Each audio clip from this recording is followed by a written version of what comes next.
Sakay ng kotse papuntang Malibu, sorbetes na presa.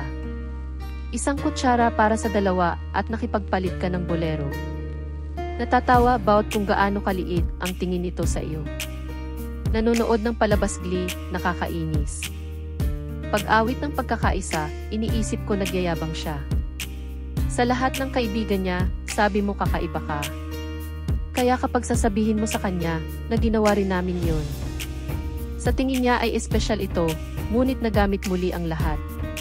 Yun yung pwesto namin, una kong hinanap. Ginawa ko ang mga biro na sinasabi mo sa kanya kapag kasama mo siya. Nagkakaroon ka ba ng pakiramdam na naulit na kapag kasama mo siya?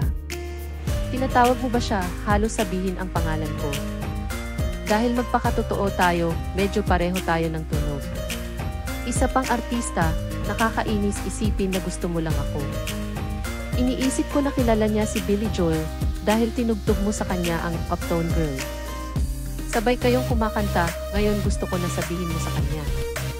Paano mo siya mamahalin sa gitna ng chorus at talata?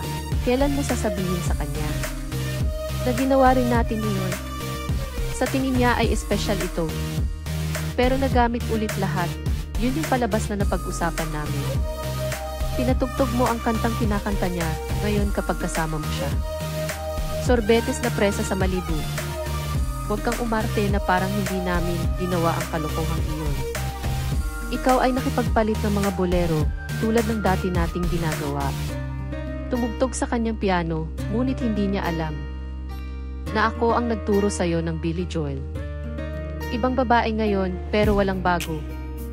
Alam kong nagkakaroon ka ng pakiramdam na naulit na.